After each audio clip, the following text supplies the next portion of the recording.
चलिए हम लोग अब ऑक्सिन का कार्य लेते हैं। ऑक्सिन हार्मोन का कार्य, ठीक है। Function of auxin hormone.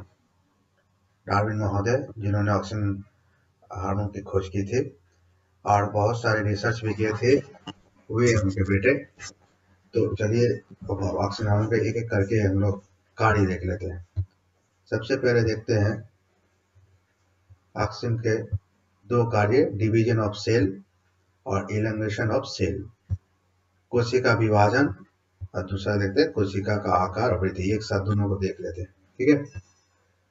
तो पौधों के वर्धी भाग माने पौधे का जो भाग विकसित होता है, विकसित करता है माने विकास की अवस्था में होता है। वर्धी भाग जैसे जड़ हुआ, तना हुआ, पौधों के वर्धी भाग माने मतलब समझ गए, जड़, तना, नई पत्ती। तो पौधों के वर्धी भाग में ऑक्सिन हार्मोन कोशिका विभाजन करता है। अच्छा, ये कोशिका विभाजन होने से पौधों के आकार में परिवर्तन आएगा, आकार बढ़ेगा, ठीक है। और दूसरा है elongation of cell. Elongation of cell माने कोशिका आयतन में वृद्धि करना।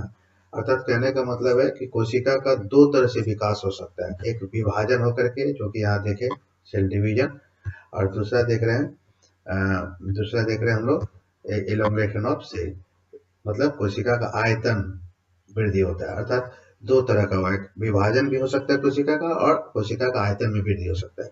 तो आयतन में क्या है, ऑक्सिन हार्मोन कोशिका भित्ति यानी कोशिका के दीवार का पीएच को कम कर देता है, पीएच बैलेंस को कम कर देता है, जिससे क्या होता है, उसे नम्य बना देता है, मतलब मुलायम बना देता है, जिससे कोशिका की वृद्धि होती है।